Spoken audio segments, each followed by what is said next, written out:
Waruziko urukwavu ruri mu bikoko vya mbere bifise ubwenge bwinshi kurusha ibindi. Ushobora gusanga wari ubizi canke utari ubizi sinzi, ariko we ico usabwa no kumviza kino kiganiro kuva ku ntango kugera ku mpera. Ndabizi uza kukirangiza wumvishije ubwenge bw'urukwavu co kimwe n'ibindi bikoko. Reka dutangure nk'ibisanzwe tudatevye. Wari umunsi umwe niho ibikoko vyose vyo mwishamba vyategura umunsi mukuru. Uwo munsi mukuru habaye ibirori vyari bikomeye cane kandi vyabaye mwijoro. Umwami yari yategetse yuko ibikoko vyose bitegerezwa kuza vyimwesheje. Ntivyatevye ibirori vyaratanguye, maze umwami ategeka inkende kuja ku muryango kugira iziraraba ntihagire igikoko na kimwe cinjira kitimwesheje.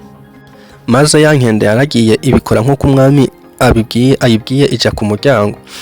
Maze ya nkende imaze kugera ku muryango birayicanga cane kuko hari mwijoro, ntiyashobora kubona yuko ibikoko vyimwesheje canke ko bitimwesheje.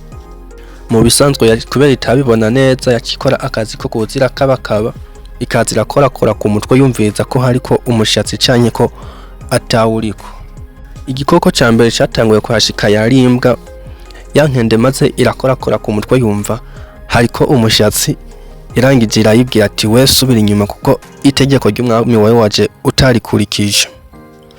Maze impene nayo iraza, ya nkende irakorakora ku mutwe yumva nta mushatsi uriko, irayibwira ati wewe niwinjira kuko we ndabona warakurikije itegeko ry'umwami.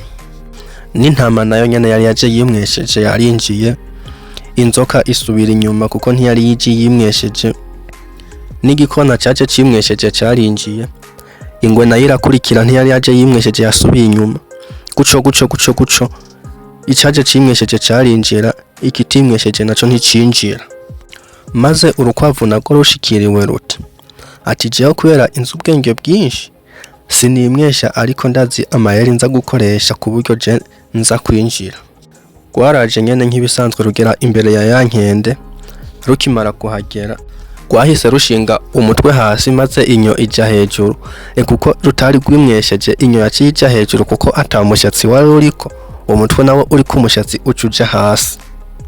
Ya nkende yarakorakoye nk'uko yanikorakora no ku bindi bikoko. Imaze gukorakora yumva umenga hariko imitwe ibiri, niko guca irubwira ati mugabo wowe umenga ufise imitwe ibiri.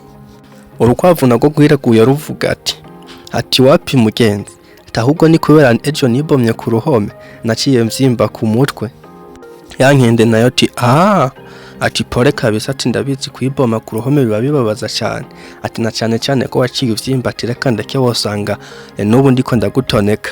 Wa rukwavu nagwo rwashuye ruti ati na n'ubu burya wari kurambabaza, ati ni hamwe nyene umugabo apfa nk'umugabo, ati nase gutakamba, ati nayo ubundi wambabaza. Ya nkende nayo ati pore kabisa, ati ni wihangane. Sinzi ukuntu ya nkende yinukirije ku ntoke yumva haranuka kuko yamutobanga kuri yanyo yibaza ngo n'umutwe. Niko guca irubwira ati mugabo wowe mugenzi umenga mu kanwa uranuka. Maze rwa rukwavu nagwo rwishuye ati ndabizi cane kweri mugenzi, kuko maze igihe kirekire ntiborosa. Maze ya nkende ibwira rwa rukwavu iti niwinjire mu birori ntusange biheze. Urukwavu nagwo rwarinjiye. Sije no hahera abantu batagira ubwenge. Uno mugani utwigisha iki? Ibihe vyose uzoba urimo canke ahantu hariho hose uzoba uri, mu gihe uzoba ufise ubwenge uzobirengana canke uharengana. Wakoze cane kubana nanje, ugutegurira kino kiganiro akanakigushikiriza nk'ibisanzwe ni RZ6. Nizere ko wamaze gufyonda subscribe, nimba utarayifyonda cita uyifyonda ufungure n'inzogera, utibagira no kumpa ka like kuko like nako ndagakunda ntikangwa nabi. Wakoze cyane kubana nanje muri kino kiganiro. Au revoir, duhure mu kindi kiganiro gikurikira.